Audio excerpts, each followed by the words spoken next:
Remember when they said Kim Jong-Un was like dead a few weeks ago?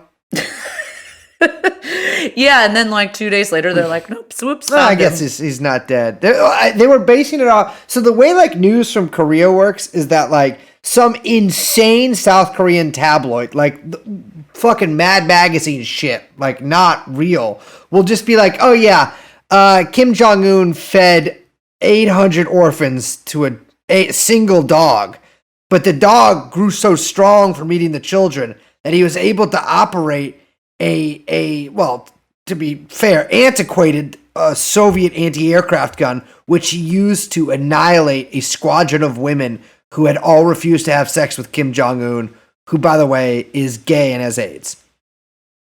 Which he tried to do on his private roller coaster, of which he's built thousands. Yes, absolutely. Yeah. Well, that's a lot of people don't understand. I read this in the South Korean press. Is people are like, oh, North Korea, like they don't have cars, they only have trains. They're not exactly trains. It's actually, they're like mini, like it's all cabooses, first of all. But it's like those little like trains you go around on the theme parks. And so, you can still fit 30 or 40 people on those bad boys. But you got to have a lot of guys hanging off the sides. And in fact, it's so common there that basically the whole country is crisscrossed by train tracks. There's drive-by shootings on these mini trains. There's train jackings. It's I'll tell you what, it's like the Wild West. But north. That was their failed solution to the trolley problem.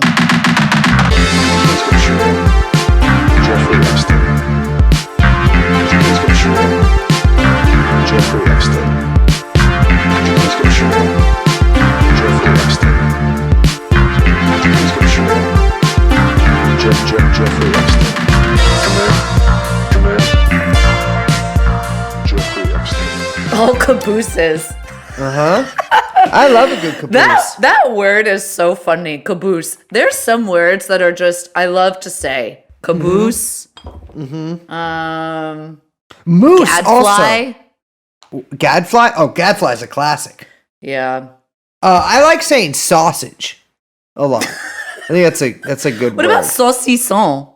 Okay, I've never said that, nor am I going to, so it's sort of a moot point there. Moose point? Moose Point. There we go. Moose Point. We should change it to be Moose Point. Moose Point. This is because it's stupid. Because it's a point that a moose makes. This is famous girl humor I keep hearing about. So what's in the tarot cards? Who are we talking to? First of all, we're talking to our audience because welcome everyone to TrueAnon. Hello. You like that one? Been working on that. Don't. Call him the Goblin. Ugh. I'm Liz. My name is Brace, a.k.a. the Dark Cowboy, a.k.a. the Goblin, a.k.a. Mr. Ogre. We are joined, of course, by Young Chomsky. And as my assistant said earlier, we are TrueAnon. You like that? I'm the general manager of the podcast. Why are you being mean? I'm sorry. I actually am sorry. I love you. Let's get this show on the road. What the fuck? We actually do have stuff to talk about. Speak for yourself. This show has just devolved into this is like college radio. We're just put your shirt down. I have my shirt up. Yeah, I'm feeling good now. My spit was thick earlier. Dear listeners, funky. Brace on our video chat just lifted up his Bush did 9/11 t-shirt to reveal his chest. That's bare right. chest. Yes. Now he's fake pumping iron. So we are ready to go. You can't see what's in my hands. I could have real iron. I don't, but I could. And I'd like a little faith. We are ready. So Liz and I have been deep in the lab, splitting the atom, fucking looking through microscopes. Liz wearing a white lab coat. I am wearing full on, like, you remember when those videos came out of China with like the cops wearing the full on like hazmat gear with like submachine guns they were carrying because they didn't have holsters for them? I'm doing that. Young Chomsky is nude because I told him we were going to spray him down for chemicals, but lied. And we're talking, what are we talking? We're talking a lot of things today. We got a few subjects. We are. I mean, I don't know if people have heard, but COVID is back in the news. Mm-hmm. COVID ain't going away, baby. No. Corona, I don't have a joke there, but it's back. Turns out it never went away. Yeah, it is funny. It disappeared for a second, but now that the protests have died down, people remember that it exists. And from what I gather, it's coming back. Corona's coming back. Cases are increasing, like in Texas. I know in California, not San Francisco, but other parts of California. It's on the rise. Yeah, we're seeing a substantial increase in cases and death rates in Texas and Florida. And a lot of people are attributing that to the kind of, I guess, the lifting of the lockdowns, what they call reopening, that happened over Memorial Day weekend in those states, to the point where now bars and restaurants in Florida that just literally a week ago, quote unquote, reopened, are now closing again because of how intense the rates of infection are. It's funny, actually. In San Francisco, there's like a sort of soft opening. I think they're calling it phase 2, which trademark, bitch, fuck off.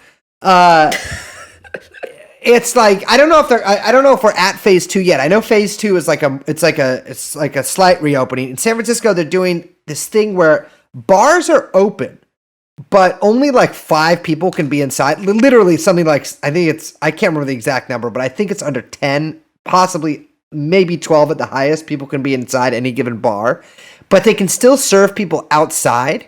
And so now the sidewalks are just filled with people drinking without wearing masks, which this is like just their way to like manufacture exclusivity. They're all trying to make every new spot the hot spot. Everything's a club. It is like it is sort of astounding because many of the people drinking outside sans mask are the kind of people who were big what do you call it, the S word, scolders until very recently. But I think that we'll talk about this more later, but obviously something changed very recently, and people are loosening up. People are lifting their own restrictions. Yeah, the whole thing has been really disorienting for me. And I don't know, insane. I don't think I'm in the minority here. If you kind of, we kind of talked about this last week more generally, but if you look at the kind of response from the government, but also like the media narrative since, let's say, late January on the pandemic, they have basically been all over the place. I think we can call it schizophrenic. Yeah. And it's been, completely contradictory information, completely contradictory stances, just like jumping from pole to pole of reaction of this is bad, this is good, this is what this is what this is not, to the point of everything, like I don't know what's what and what is what. Yeah. I mean, it's it's crazy making. I mean, I obviously, due to the fucking podcast, but just also in general, like pay a lot of attention to the news, the fake news media, the lying news media. And and also politicians who I uniformly dislike. But a lot of people don't pay that close attention. And to the people who don't, and I think that's most people, which all full respect, that's a wonderful. The information that they're getting has been so sort of what's this word? I like to say this, herky-jerky. The information has been so herky-jerky and so all over the place that I think a lot of people, I mean, certainly I don't know what to think half the time. Well, that's not true. I always know what to think. But I feel like I don't know what to think half the time. And you start to think like, oh, am I just fucking stupid and I don't get what's going on? But then you sort of look at it and you spell it out for yourself and you realize, no, I am being fed narratives that are oftentimes completely contradictory and make next to zero sense with absolutely no reflection or acknowledgement of that or anything like that. And that creates a subconscious, we'll get to this more later, but that creates sort of a subconscious, I I don't know what to call it, but like effect on you, certainly on me, that erodes a certain level of trust. But again, we'll get to that later. Yeah, I mean, I think it was really interesting. You or Mehmet, my friend, the guy I pay, but he's also a friend, Mehmet. He posted social media. Yeah, he posted something on Twitter on the TrueAnon account. I don't know when it was, last week, maybe a couple weeks ago. Basically saying what we're saying here, which is, wait a second, the government told me, or the media told me that we're in a pandemic and everyone needs to stay inside, and now everyone needs to go outside. It's completely contradictory. And boy, oh boy, were people in the Twitter mentions not happy with TrueAnon at TrueAnon Pod for those tweets. Yeah, people got angry about that. And I noticed that people got really defensive. And, people were like, well, what, you don't believe coronavirus is real, or you don't think people should go protest? And no, that's not what I'm saying. Like, I hope we'll lay it out fairly clearly here today. But what I'm saying is that the totally contradictory barrage of information that people are assaulted with by the just low-life scumbags in the media and in the political world has an effect. And to say it doesn't have an effect is denying reality, basically. Yeah, I mean, I think that actually in the very controversial recent Substack piece by Matt Taibbi, he actually put this really well. And actually, this is, I think, probably the least controversial part of the entire piece he wrote. But he wrote, the media in the last 4 years has devolved into a succession of moral manias. We are told the most important thing ever is happening days or weeks at a time until subjects are abruptly dropped and forgotten, but the tone of warlike emergency remains. From James Comey's firing to the deification of Robert Mueller, to the Brett Kavanaugh nomination, to the democracy imperiling threat to intelligence, quote, whistleblowers, all those interminable months of Ukraine-gate hearings while COVID-19 advanced, to fury at the death wish of lockdown violators, to the sudden reversal on that same issue, etc. It's been learned in these episodes we may freely misreport reality so long as the political goal is righteous. And I think that, we can add the way that the pandemic has been reported to that list. Absolutely. Right? One of the clearest examples of this with the pandemic is the way a lot of the guidelines were rolled out from the very beginning, right? Yeah, absolutely. Specifically, the issue of the masks. Everyone loves talking about the mask. Should you wear a mask? I don't wear a mask. Wearing a mask is for pussies. Look, I have a mask with I will admit, I, Brace Belden, have sold a Supreme branded face mask for $8,000 to a guy in Koreatown in Los Angeles. I admit it. I have profited off of this. But I made that mask because I work for Supreme, so it's okay. So what we have is we're talking about the issue of this wearing a mask help prevent the spread of coronavirus. And something I noticed really early on is that the media was, let's say, rather unclear about this. And when it comes to the mask, that's really only going to be to prevent you from spreading the disease, not necessarily from preventing you from catching it, if that made any sense. That's interesting. So people were wearing masks thinking that it's going to protect them from getting it. It won't. Why? Because if there's droplets in the air or droplets that land on them, it could go in their eyes? Well, not only could it go in their eyes, but the droplets themselves that contain the virus could be a lot smaller than what the masks are going to protect against. And on top of that, if you're wearing a mask, but you're not practicing the other precautions like washing your hands, you're putting yourself at risk. So again, the masks are really only for people who are already sick to prevent them from spreading the droplets. So that right there was from March 2nd, a black t-shirt clad Anderson Cooper, who, by the way, is, let's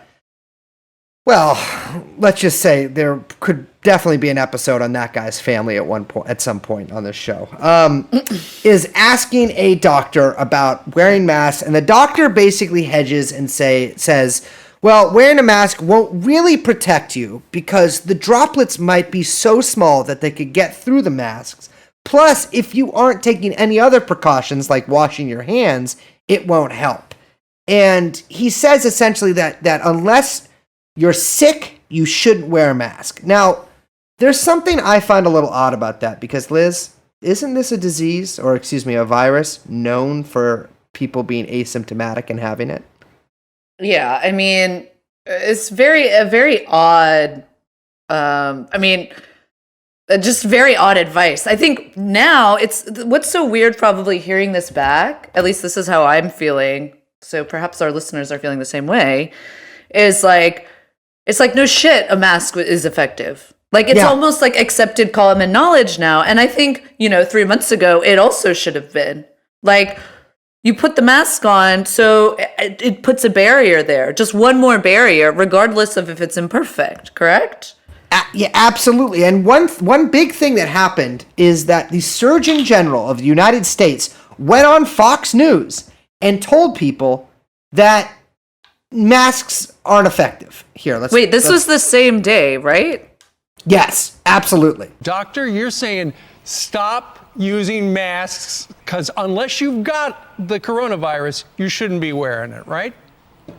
Absolutely. I just want to start off by saying my heart goes out to the families of the individuals who died of coronavirus this weekend. We're certainly seeing more spread in communities, but it's important for folks to know that right now, their risk as American citizens remains low. There are things that people can do to stay safe. There are things they shouldn't be doing, and one of the things they shouldn't be doing, the general public, is going out and buying masks. It actually does not help. It's not been proven to be effective in preventing spread of coronavirus amongst the general public. And actually, people who tend to buy masks and don't know how to wear them properly, as a healthcare provider, I have to get fit tested. Folks who don't know how to wear them properly tend to touch their faces a lot and actually can increase the spread of coronavirus. You can increase your risk of getting it by wearing a mask if you are not a healthcare provider. Yeah. So we hear this guy, and by the way, is this guy even a general?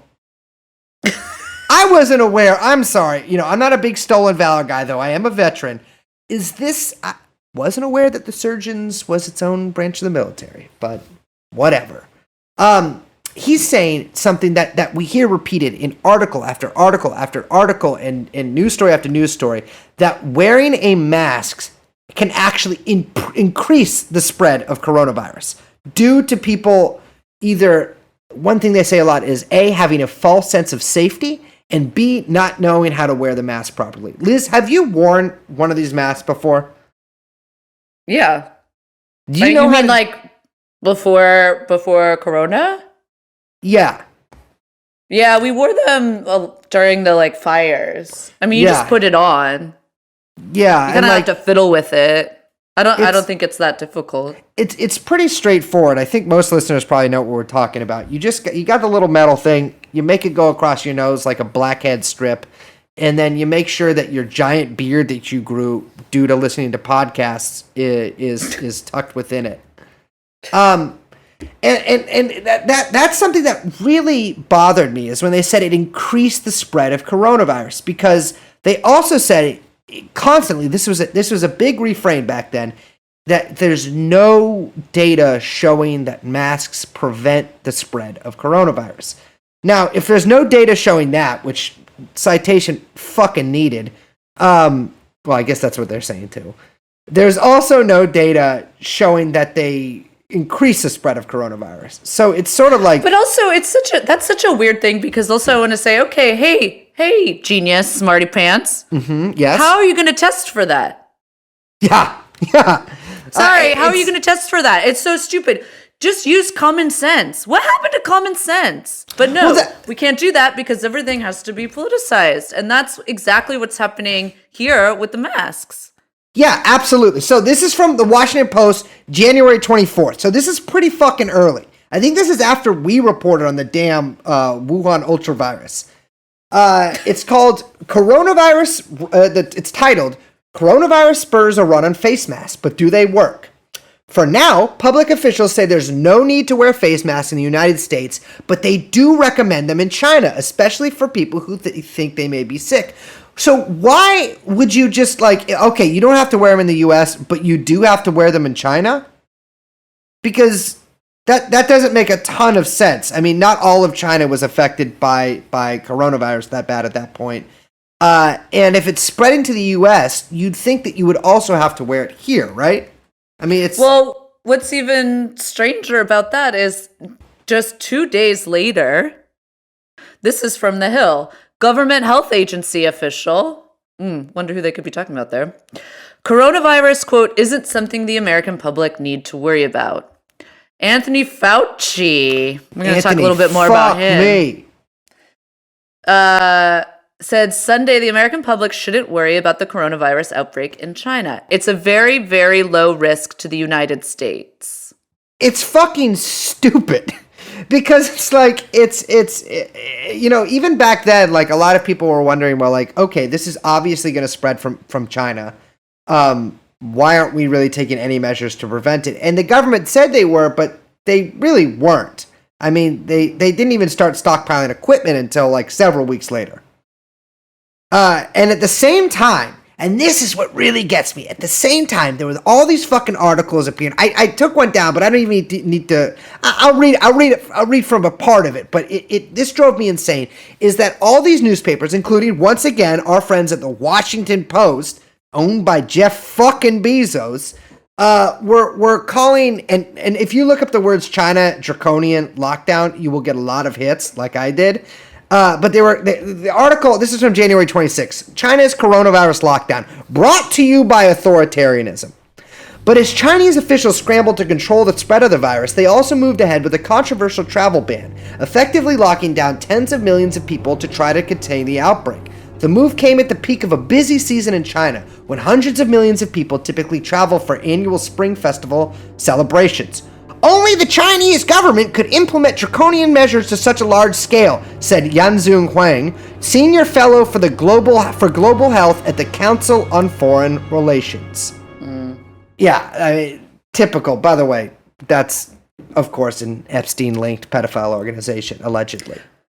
Wait, I like the second part of his quote. It might be an example of resilience of the authoritarian state, especially in a crisis setting, but there is no strong evidence that the approach will be effective.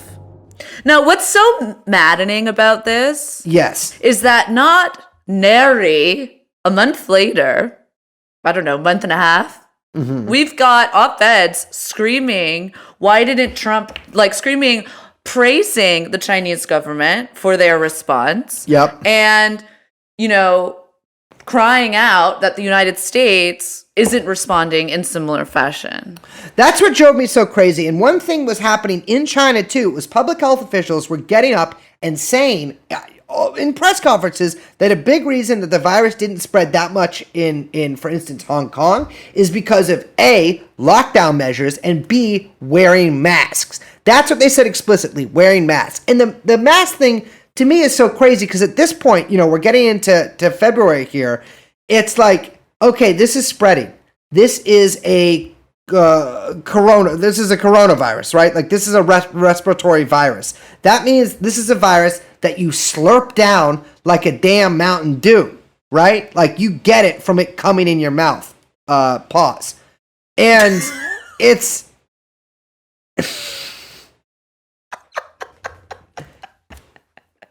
And so, like, I was sitting there in my abode thinking, like, reading all these fucking news articles about a fucking virus that spread through people spitting in your face or whatever, talking, coughing, whatever.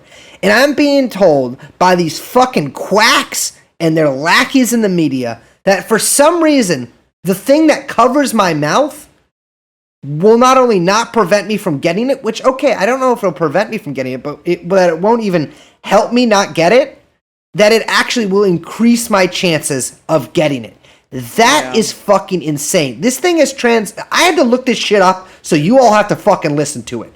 This shit is transmitted through respiratory droplets. That happens when, obviously, you can fucking understand what that means. That means when your mouth makes a little bit of liquid.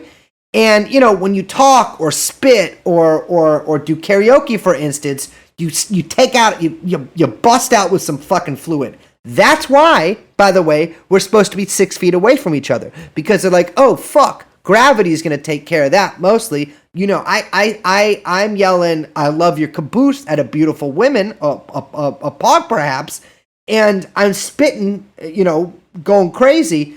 She's 6 feet, well, probably 30 or 40 feet away. Those droplets drop because they're heavy. And now they're saying, there's some evidence that it's also spread through aerosols, which are smaller fucking particles that linger in the air like little bats in the night. That was a big thing. They were like, oh, is it airborne? And there was that choir in Seattle. They fucking all got it. It turns out not to be as big a risk. But anyways, a fucking mask would help you not get that shit in your goddamn fucking mouth. Yeah, there's so many more articles we could pull up that go back and forth. Vox was one of the most egregious publications, like Splainer, why you don't need a mask, Splainer, why coronavirus isn't a real thing, and also why you should support, YIMBYism. They always got to tie that into every article they write. Mm-hmm. We need to build more housing for pedophiles. But again, the Surgeon General, February 29th, tweets, seriously, people, stop buying masks. They are not capital is all capitals, lots of capitals, effective in preventing general public from catching !coronavirus, always hashtag. He's but ruining that hashtag. If healthcare providers can't get them to care for sick patients, it puts them and our communities at risk, ! Plus a bit.ly link. Oh, by the way, that bit.ly fucking link that he links now says that you have to wear a mask. And here's the thing, is that, people are not as dumb as the Lion News media thinks they are. Agreed. And they kind of caught on pretty quickly, maybe we should buy up some masks. So there was actually a run on masks. Yeah, but but what the media and the Surgeon General and everyone using this, basically trying to scare people to not buy masks, was basically just to cover up for the fact that that we didn't have enough masks to go around for everyone, right? Yeah, and let me be clear with people. This was a deliberate lie that they basically admitted by their actions. Anybody who thinks about this for more than 2 seconds will kind of understand. Okay, you don't need a mask. However, healthcare workers desperately need them. Why do healthcare workers desperately need them? Which, by the way, they did. I'm not denying that. But they desperately needed them because masks help prevent the spread of coronavirus.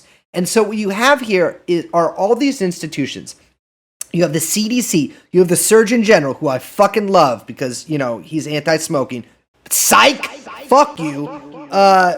FDA, all these motherfuckers saying, even the WHO, who, by the way, we'll get to them in a little bit. All these institutions and people are saying, and fucking Mr. Fauci, that you don't need a mask, and they are deliberately lying. Now they're lying for a noble purpose, I guess. It's so that healthcare workers can get masks, or so that the government can hoard them and not send them out to healthcare workers. But people kind of cotton on to this, right? Even if they don't consciously, I feel like people sort of understood this intuitively because you're constantly seeing these images, particularly from Asia, or particularly from East Asia, of everybody wearing a fucking mask, right? And the media just said, in a lot of cases, that, people in Asia wear masks because they're superstitious. It's also playing on racist tropes, obviously. Of course, yeah. It's they're stupid. They actually don't know how coronavirus spreads. The guy who does hashtag coronavirus actually does. Meanwhile, at the same fucking time, our dog shit fucking government is stealing masks from other countries, literally on the runway. Yeah. And there are news stories about it. And so we're like, okay, the government is desperate for this item, but they're saying that you absolutely don't need it. And in fact, it is harmful. What does that do to the psyche? Yeah. And this is the thing that really pisses me off, because all of this is covering up essentially what is a political economy issue, which is the fact that we didn't have the capacity to manufacture masks. We didn't have the ability to organize a government response, or the government, like the people in the government, to organize a response to produce these masks at the mass scale needed to get them to the public, to prevent, by the way, tens of thousands of deaths, because that's what has happened. The idea that, I mean, look, like, how many of the 115,000 people who have died, how many of those deaths could have been prevented by our government having an actual coordinated response to this? And instead of people asking that, instead, we are thrown into these insane media cycles of masks are bad. Here's the narrative. Oh, Trump says masks are good. Oop, Trump is bad. Masks are bad. Oh, Trump says he doesn't wear a mask. Masks are good. And it's just this constant schizophrenic, you know, like back and forth, like you say, herky-jerky of highly polarized takes of people just trying to own each other, which all it does is completely cover up the fact that this is a scale of this is a failure on a national scale. That, I mean, it's revealing a total hollowing out of our government's capability to run a fucking economy. Well, you said that, you asked how many of those deaths could have been prevented, and I can tell you one. There's a bus driver in Detroit who made a video that got blew up a little bit, where he was pissed and he was like, "There's people coming on my fucking bus that aren't wearing fucking masks, right? And there are people coughing everywhere and sneezing, and he is not being provided equipment by the transit agency. Nobody's wearing a mask. Nobody has these things because, well, first of all, people were told not to wear them. Second of all, there aren't any. And guess what? A few days after he makes that video, he gets sick. 2 weeks later, he fucking died. Younger guy. I think in his 40s, maybe 50s. Younger on the scale of COVID deaths. At that same time, the U.S. government was still telling people, this is in April, was still telling people that they didn't have to wear masks. In fact, the WHO was still telling people that. They fucking tweeted, this is from WHO organization Western Pacific, which, they'll give a blue check mark to anybody these days. If you do not have any respiratory symptoms, such as fever, cough, or runny nose, you do not need to wear a medical mask. When used alone, masks can give you a false feeling of protection and can even be a source of infection when not used correctly. What the fuck does that mean? When it's okay. Maybe 2 out of 10 people don't wear the mask correctly. 8 out of those 10 are wearing the mask correctly. I do see people with their mask around their nose, but I also see a lot of people wearing their mask correctly. And it's insane. It's like, oh, well, the entire population of the entire fucking world are stupid morons.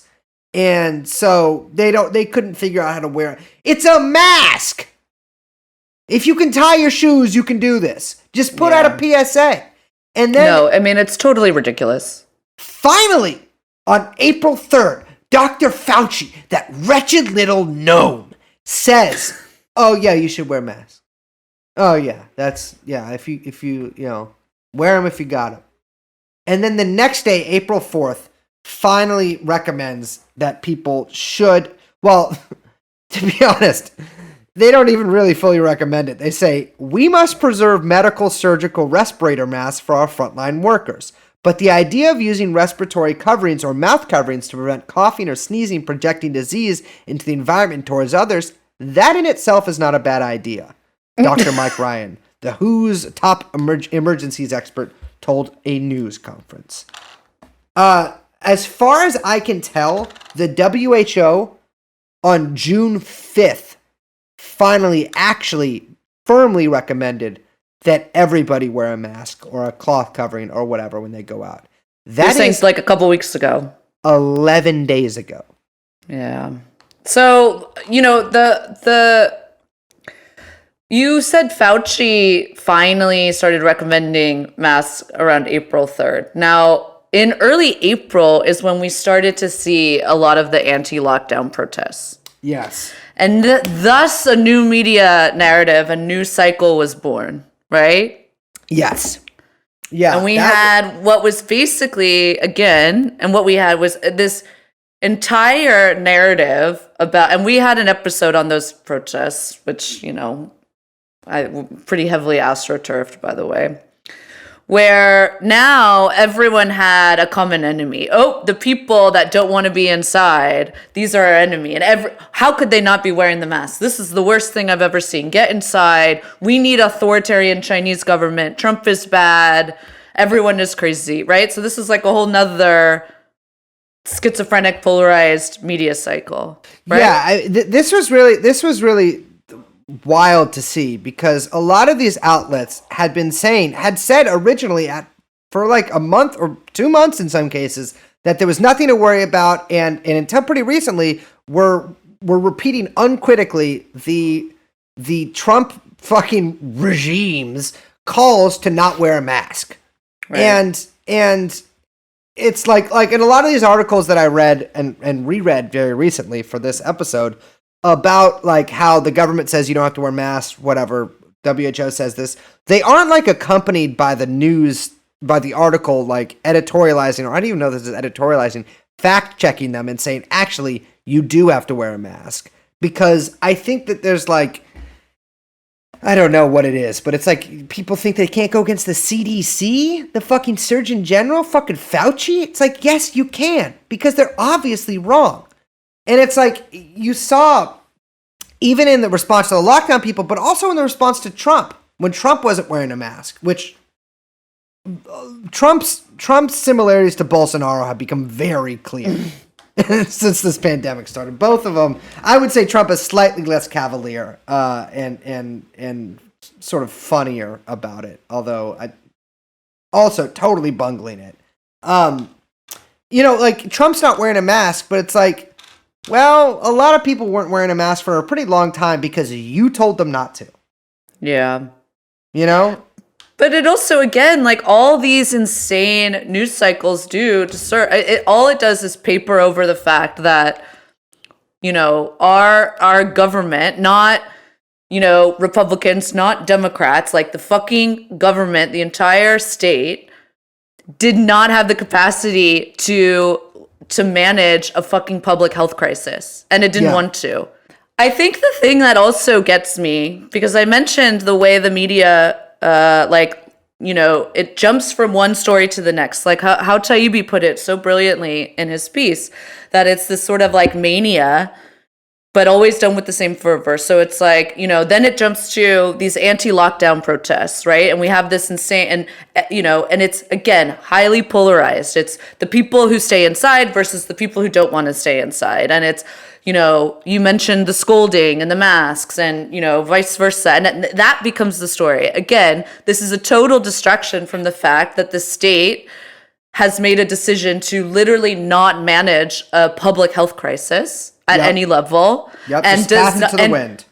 And that there are very, very real supply chain issues and economic problems that, prevent the government from providing like any kind of services, including masks, to any of its people, right? Yeah. I think people gotta understand, like, this was a total abandonment of you and everybody you love by the government on almost every single level. Yeah. So then, you get this whole new news cycle that's like everyone's, freaking out. And again, it's that same mania, that same fervor. And then boom, we've got a whole nother one. And it's the complete opposite, because now it's, no one is critically reporting on look, I'm, again, like we said at the beginning, like I'm not critical of people going outside and participating in the protests and everyone's wearing masks, and okay. But it shouldn't be, it shouldn't be wrong to point out the fact that this is the complete opposite attitude that the lamestream media was taking with response to other people wanting, with other people gathering outside during a pandemic. That's what I think, like, really the point of what we're saying is that, like, it's not about my opinion on the protests, which I participated in. I support. Yeah, same. Like, it's or about my opinion on any of this shit. It's the fact that these complete 180s, that's, I think, the right direction, 180s done by the media and the government will have an effect on people. They are being barraged with completely contradictory information on an almost daily, sometimes hourly level. And that breaks you down. That fucks your psyche up. And to say, people love to give excuses for this stuff. They're like, well, they changed their opinion, blah, blah, blah, blah, blah, blah. It's like, okay, they changed their opinion, but well, obviously they did. But the fact that this just happens with no explanation, they're like, okay, well, these people going outside on Memorial Day are selfish or whatever. These people going out to protest are not selfish. Okay, I get that. But it's to the average person watching this, they're like, well, okay, people can go out and protest whatever, and these politicians will support them, blah, blah, blah. But I can't go to work. And that has a fucking effect on people. I'm not being the guy by pointing that out. And multiply this by 1,000,000 by every event that happens in our society, and you get a population that is confused, that is angry, and that is totally unable to trust anything that comes out of anybody's mouth. And so they believe whatever. I mean, there's a reason your fucking grandma believes what she sees on fucking Facebook. Yeah, or why so many of your friends believe Russiagate nonsense. Yes, exactly. And I think the thing that you said, and I think that what you said was about, people changed their minds. It's like, okay, people change their minds, but then how come no one's asking why? Yeah. Okay, you changed your mind. Why? Yeah. There's no follow-up. It's like I hate to say, we all eat from the trash can of ideology, right? We're all in this fucking mess. Mm-hmm. But at a certain point, you have to step back and say, stop going along with these mania highs and lows in the lamestream media and these the new moral panics of every day. Take a step back and say, okay, what the fuck is going on, and try to regain a sense of reality. That's what all of this that's the effect that all of this has on us. And again, I'm not just talking about this specific instance. I'm talking about this sort of writ large. Is that it annihilates any sense of reality that people have and makes them basically totally it is itself a fucking virus. It infects you and it makes you crazy whether you realize it or not. It's doing it to me. And I understand that the news media, all of the news media, not news media that is liberal or conservative, all of it is my enemy. It is my enemy. It is bad and against me. But a lot of people don't realize that. Most people don't realize that. And so being again, just hammered with this contradictory information or information that is false, right?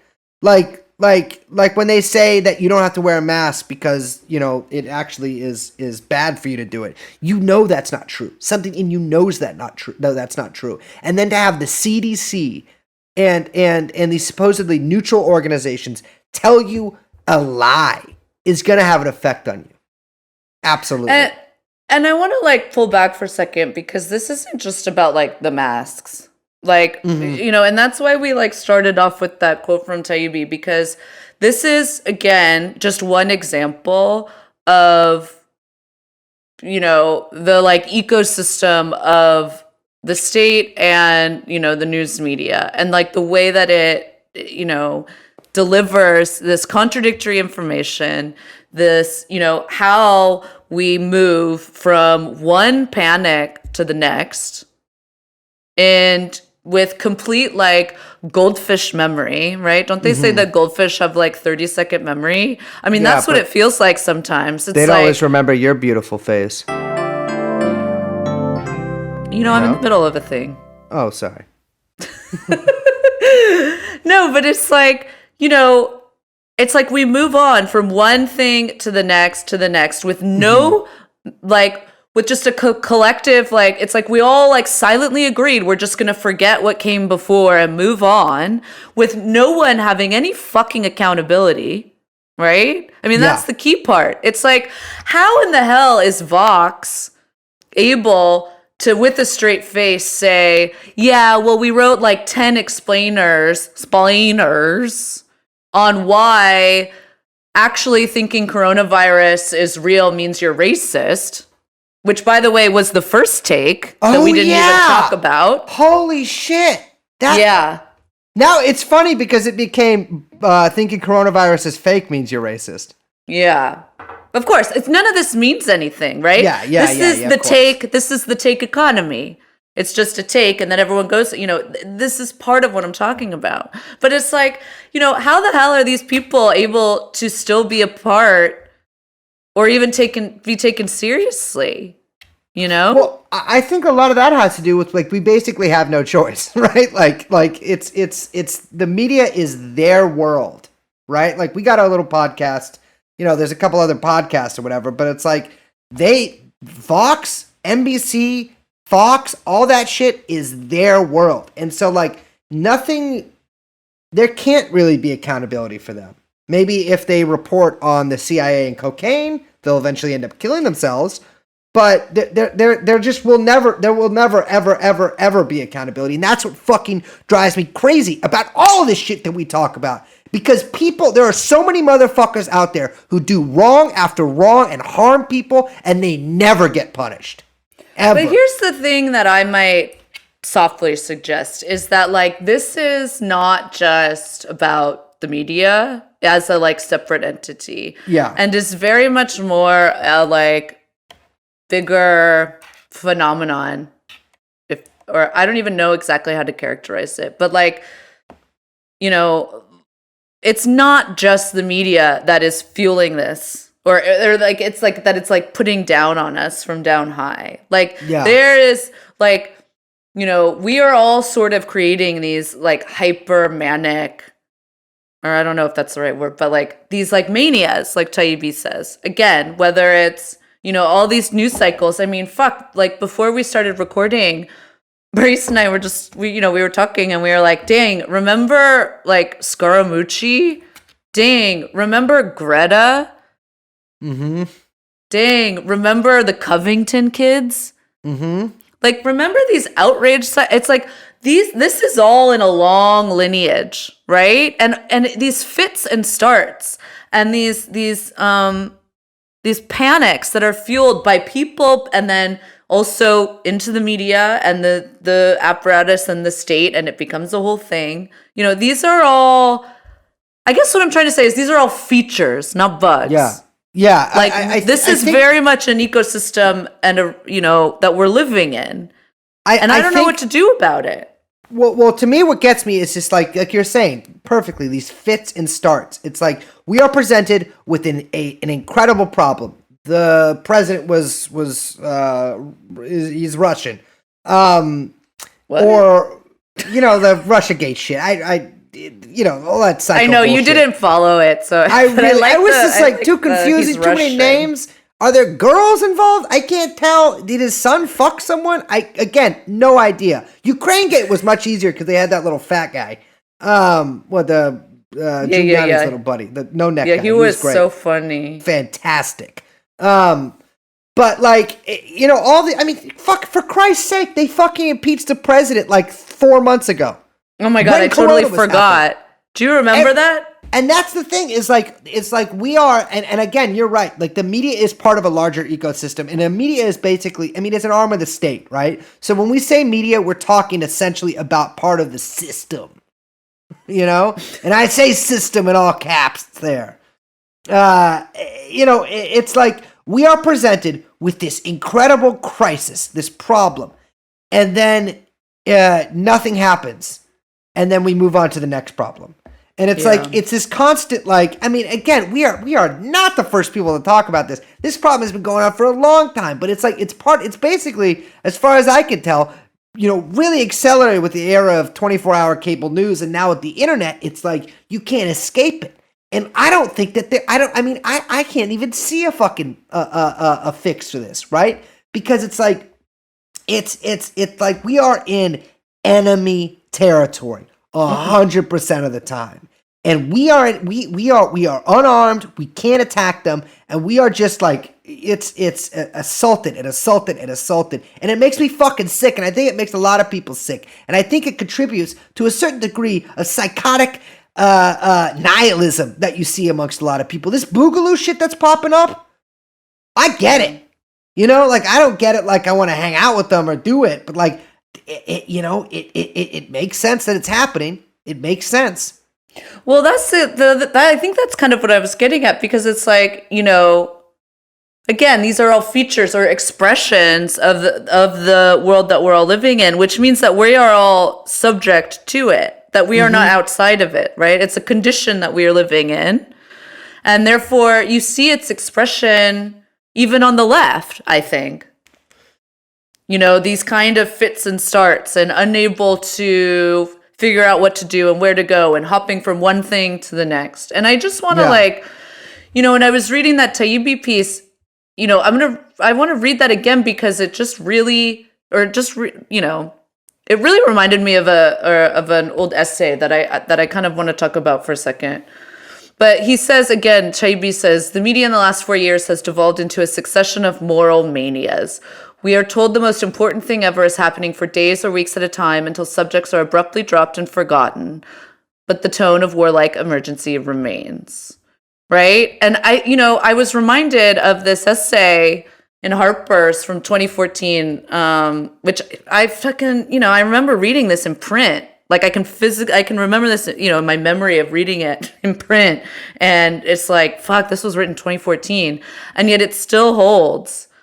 And, this is Adolf Reed. He says this sounds exactly what Taibbi's talking about. No, Adolf Reed. The left has no particular place it wants to go. And to rehash an old quip, if you have no destination, any direction can seem as good as any other. The left careens from this oppressed group or crisis moment to that one, from one magical and morally pristine constituency or source of political agency to another. It lacks focus and stability. Its métier is bearing witness, demonstrating solidarity and to the event or the gesture. Its reflex is to, quote, send messages to those in power to make statements or to stand with or for the oppressed. This dilettantish politics is partly the heritage of a generation of defeat and marginalization, of decades without any possibility of challenging power or influencing policy. So the left operates with no learning curve and is therefore always vulnerable to the new enthusiasm. It long ago lost the ability to move forward under its own steam. Far from being avant-garde, the self-styled left in the United States seems content to draw its inspiration, hopefulness, and confidence from outside its own ranks and lives only on the outer fringes of American politics, as congeries of individuals in the interstices of more mainstream institutions. So I think, look, I'm saying that, I was really struck by the similarity here, and I think to some degree Taibbi and Reed are talking about, that these phenomena, it's more that they're more than just related, is what I'm saying. That this is a like a much larger issue or larger phenomenon, characteristic of the world that we're living in. Well, yeah, I think it's notable that like both the media and like the quote unquote left essentially follow the same trajectory of latching onto something, doing something around it, a great flurry of attention for a little bit, and then moving on to the next thing. And the fact that both of these things are doing it in parallel, one, which is essentially an arm of the state, the media, and two, the left, which is supposed to be, of course, against the state and trying to contest its power, are basically following the same trajectory is absolutely true. And then there's a word for that. There's a very important word for that. It's called opportunism. Opportunism. And for some people, that's not only not a bad word, that's the golden fucking rule, baby. And I'll tell you what, if you do that, if you are an opportunist, you will fail. You will fail. I don't think it's just opportunism. I think that this is, to a large degree, operating on the subconscious, right? Yes. Yeah. And I think that what you see, I mean, I think, yeah, I do think that there's there's a lot of incentives at play that, people should work on trying to identify, like, what incentivizes this kind of mania. That's one of the big whys to ask. We talked about why no one's asking why the media is able to go from one story to the next with no accountability, and no one asking, hey, wait a second, how come, or that you get yelled at if you even suggest, hey, wait a second, isn't it kind of weird how you said in March this, but then you said in April that? Yeah, absolutely. So these are all whys to start asking. And, taking a step back and having a little bit of humility, I think, would do some people some good, Yeah. Although I'll be honest with you, I don't think that many journalists can be helped. I would like to help them, many of them, into wheelchairs, or help them. How do I phrase this? Help them get to the physical state where their mobility isn't possible without the use of a wheelchair. Does that make sense? I would like to do that, but yeah, agreed. I think that one thing that people I feel like they don't take seriously is to study history and apply the lessons. That is a very important part of being a fully realized human being and a man or a woman or whatever. That's what you got to do, and a lot of people don't do that because they're afraid. They're afraid to look in the mirror because they know they won't like what they see.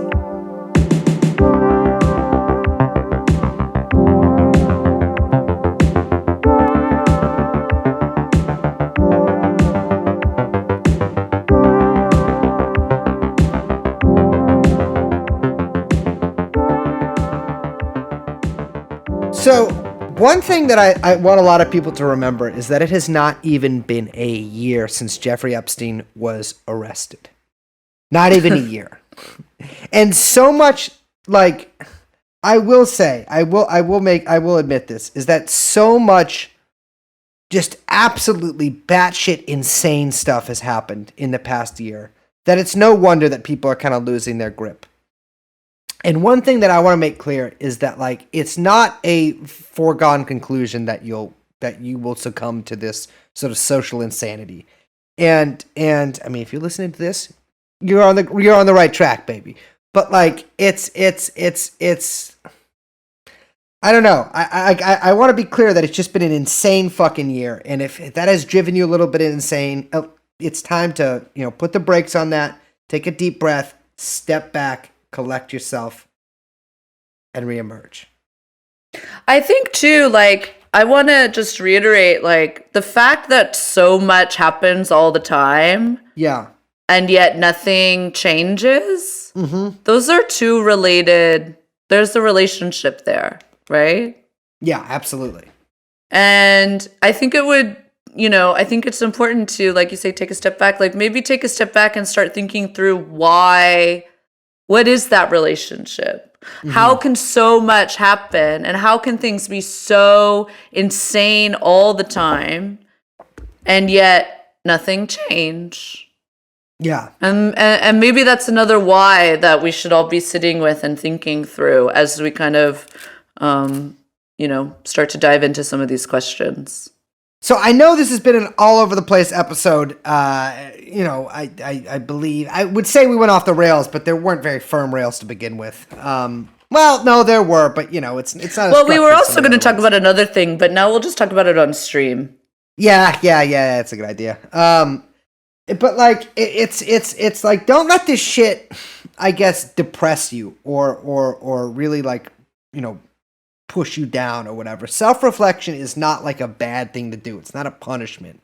And reflecting on these strange relationships and your own subconscious and regular consciousness is also, it's not a punishment or anything. It's something that you have to do, and if you do it, it makes you stronger, more powerful, and more able to engage and fight and achieve some sort of hopefully final victory.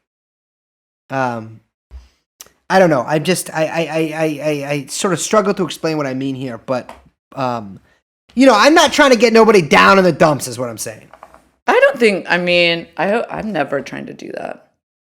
I try to do that sometimes. There's nothing nihilistic about ruthless critique. It's actually a requirement. That's what I'm trying to say, is that we are anti-nihilistic. Pro whatever the opposite of nihilism is.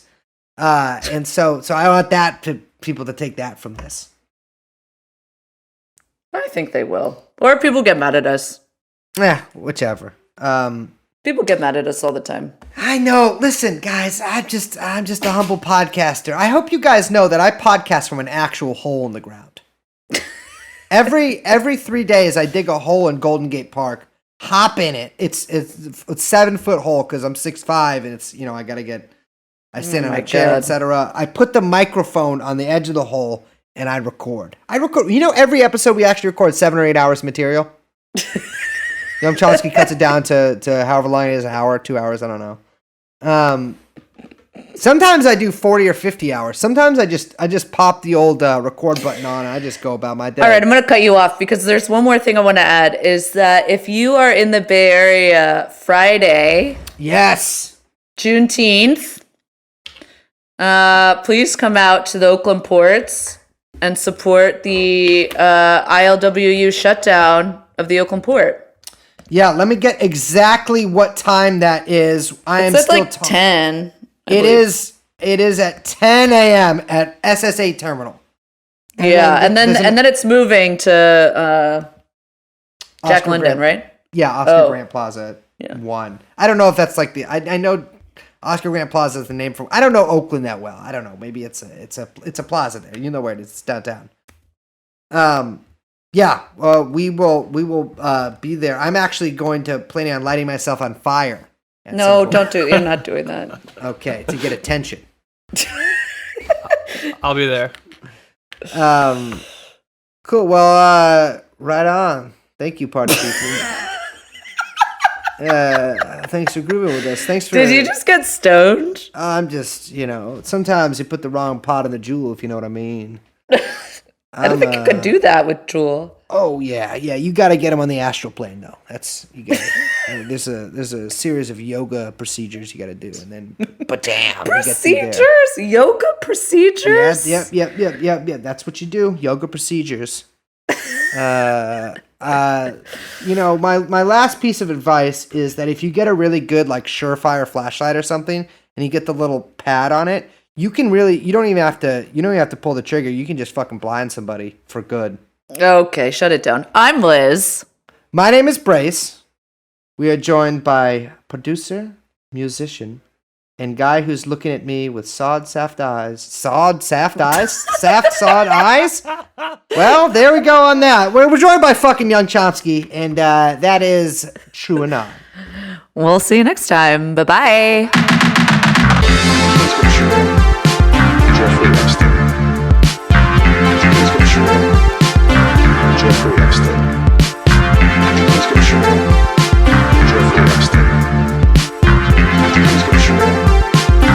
Jeffrey Epstein.